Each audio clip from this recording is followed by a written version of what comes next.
موږ نن د کونړ ولایت د چپه درې ولسوالۍ ته سفر درلوده.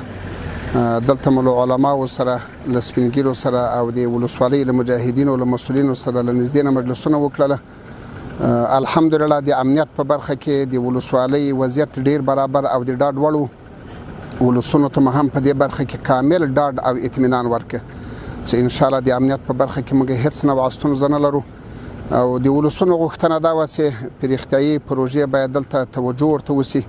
نو په غرابطه هم موږ مکمل وضاحت ورکړ چې ان شاء الله په لاند وخت کې دا کوم سرک د اسعدآباد نه د چپه درې ولسوالۍ تر غځېدلې ده د دې د داغګيري او د جغل اندازي کار به ان شاء الله ډیر زر پیل کو او ځینې کانالونه دي نو ان شاء الله هغه هم لځینې مؤسسو سره دا موضوع شریکه کړې ده. په لاند وخت کې به په غو مورد کې هم موږ عملی اقدام وکړو. کونړ ولایت په ټولو ولسوالیو کې امنیت 100% تامین ده.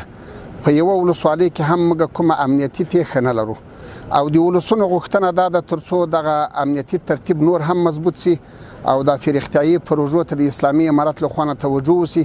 نو په غرابطه هم موږ خپل ولسونو ته ډاډ ورکړی دی ان شاء الله په دغه مورد کې به عملی اقدامات په اکثر ولسوالیو کې په لاند وخت کې فعال سي.